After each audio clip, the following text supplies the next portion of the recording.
Okay, another episode of Raw. In case you did not realize it, CM Punk is a heel. He is a heel. He is a heel. He is a heel.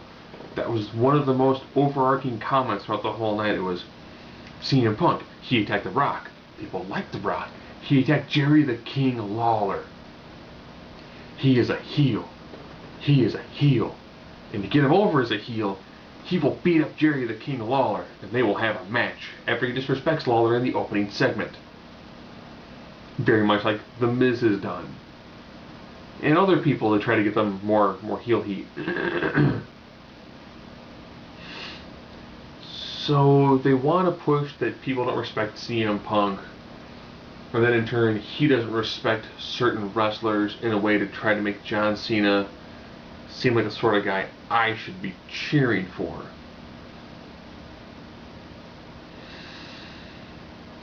It might work, but they forgot next week they're in Chicago, where CM Punk actually drew more people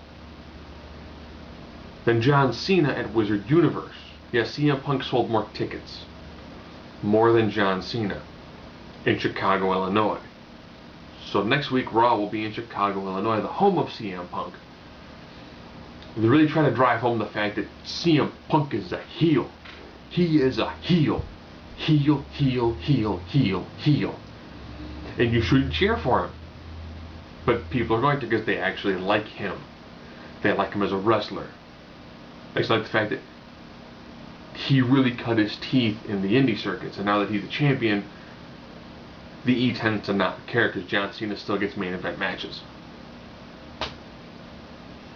So technically, kind of right. I mean seriously, that is an accurate statement. He doesn't get respect because John Cena's always had the main event spot. Okay, that's a big chunk of your night right there. And Daniel Bryan is in anger management classes. The first skit wasn't that good. The second skit was better. Then they introduced Kane, and they asked Kane to talk about his childhood. And he went through the litany of his storylines. He included Katie Vick, which I didn't think they would do. Katie Vick was the weird, like, necrophilia angle they tried that most people kind of forgot about. If you type in Katie Vick, you'll probably bring up the one where Triple H, just as Kane, had sex with the body in a coffin. It's really weird. You know, he killed, the idea was Kane had a car accident and killed Katie Vick that he was kind of stalking, and then he made sweet, sweet love to her corpse. So the storyline best forgotten. We'll just leave it at that. Some of the opening matches you had. The Jinder Mahal, the Ryback, he just beat Jinder Mahal recently. Ryback took on Swagger. This match was kind of sloppy. Like Swagger got dropped in his head. And this again shows a really rough style that Ryback has, and of course he got a victory. All in all, not a bad match, but sloppy. Oh, was that match sloppy. Layla took on Natalya, which should have been an awesome match. But Vicky Guerrero was on the apron, so I kept on cutting back to her and skipping out on the match. This match was also sloppy, with Layla getting the victory.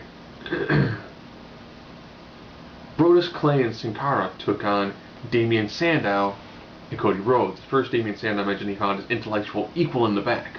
My first thought was, this would be a great time to see David Otunga. The Harvard graduate, who is an undefeated lawyer, teaming with intellectual savior of the masses, just seemed like it made sense, but Cody's feuding with Sin Cara. All in all, a pretty decent tag match. Was it full of amazing wrestling? No, but it did actually do a good job in advancing the storylines between Cody Rhodes and Sin Cara and Brodus Clay and Damien Sandow. Of course, you know, big splash from Brodus Clay, 1, 2, 3 on Cody Rhodes. Overall, not a bad match. The Miz took on John Cena. The Miz, of course, being the champion at last year's WrestleMania and defeating John Cena in the main event with help of The Rock. And they actually had a really solid match. It's weird. Everyone's like, oh, The Miz has been super down pushed. You know, he's a Triple Crown winner currently. Taker's a Triple Crown winner. Cena's a Triple Crown winner. And this match was actually really solid. Much like Miz's match against Mysterio, Mysterio got a concussion. This was a really solid, well done match. With, of course, John Cena getting the victory because that's just kind of what he does. We had another tag match. Ziggler and Del Rio versus Sheamus and Orton. Why this isn't a fatal 4-way elimination match at Night of Champions, I do not know why. This would be a fantastic match to have. These four guys put on a really, really solid match. Easily the best match of the night. You know, lots of great back and forth, and the ending was actually pretty solid too. Ricardo slid the briefcase to Ziggler. Ziggler was going to go hit Sheamus with it. Orton came behind with his backbreaker. So you get a pop-up from the backbreaker from Ziggler, Brogue kick. I mean, that was a solid match, a solid finish. You know, that would almost work well for like a pay-per-view fatal 4-way. Either elimination or otherwise. Really solid match. Which was weird because, you know, normally Sheamus and Del Rio, their matches suck. Sheamus and Ziggler, pretty solid. Orton and Ziggler, again, pretty solid. You put all them together and all of a sudden the fact that Del Rio, even though he's a 2-time WWE champion, a Money in the Bank winner, and a Royal Rumble winner, it actually makes for a much better match. It's a lot more solid with somebody else involved for some strange reason. Again, really, really solid match work. Triple H came out and talked about how he might retire, he might not retire, he doesn't know, thanked the fans, did a really good job with that. My only concern is, and this is kind of nitpicky, Lesnar, when he took on John Cena, whooped the crap out of John Cena. John Cena was out for like a week, if even that long. So John Cena pretty much got the crap beat out of him by Lesnar and was pretty much okay. Triple H fights him. Now his arm's broken, and he might retire. Where when Triple H took on The Undertaker beat the absolute crap out of him. He was still relatively okay.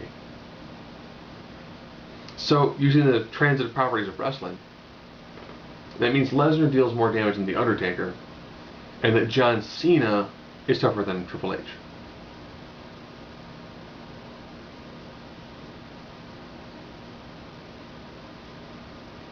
No, no, no, no, no, no, no, no, no.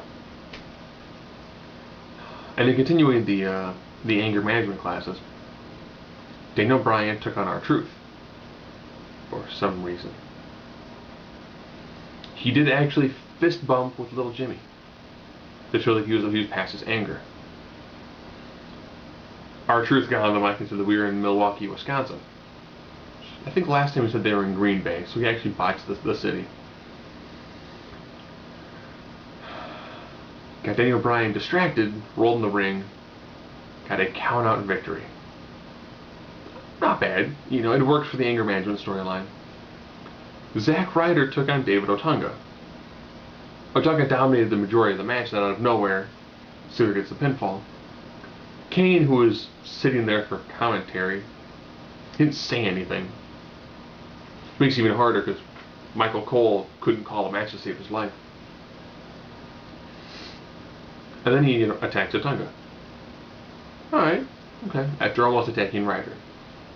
Okay, so again, he needs more anger management classes. Next is an anger collage. I'm looking forward to seeing what sort of things they do for that series of skits. So again, if you think Daniel Bryan's being down pushed, he had like three entertainment segments and a match. That's like Cena territory. So now to our main event. Steel cage match due to Raw Active between Jerry the King Lawler and CM Punk. Punk wins after a combination of hitting the rock bottom and the Anaconda Vice. He then begins to attack Lawler until he says, "I'm the best in the world." To which point Lawler doesn't want to say anything, so he beats up until John Cena gets him to raise the cage. Which is weird because, Mark Henry's torn the door off the cage, and John Cena's beaten Mark Henry like a dozen times. So John Cena should have to really pretty easily, either tear the door off the cage or go Super Cena and just leap over it and hop into the ring, like Dragon Ball Z style. Jump, land, explosion, ring shakes, rocks flap on the ground and crack and explode. And of course, if you watch the match, Punk goes kind of hard into the steel cage, and then he's bleeding. And I was like, oh wow. Well, they adjust camera angles, and all you see is Punk constantly doing this. His tape covered in blood. It actually makes it seem a lot more vicious. And then, he does a really good job bringing elbows on Lawler from a pretty decent, mount style position. Not bad. John Cena comes out, makes a save. Oh, no, not bad. These 3-hour Raws, when you don't watch them live, I watch them on DVR so I can skip through all the commercials and whatever they're doing, a recap of what I just saw. They actually haven't been too bad. Could they be a lot better? Yes. Yes. Yes. This one was actually pretty decent. The Daniel Bryan anger management stuff, it actually kind of works. Because I think what they're trying to do is, people go, he lacks charisma. I mean, he's got charisma. He's just really kind of weird and awkward. And I'm thinking they're doing a really solid job with that. Ziggler appears to have some fire in his belly after the win to Jericho last week. Pushing CM Punk as the major uber heel. When he's not, he's like anti-hero tweener. But they have to push CM Punk more as the villain to make John Cena seem more like the absolute Boy Scout of the WWE that he is. Okay. As long as Punk wins at Night of Champions and then debuts the new title, which I think just got finished, so that way then he can say, to get my own respect, I have to stop carrying the title of John Cena. And ironically, pushing the fact that Cena has to be defeated by CM Punk, as opposed to the previous 2 times John Cena's lost to CM Punk at pay-per-views. Even if John Cena wins, he is 1-3 against Punk in pay-per-view title matches.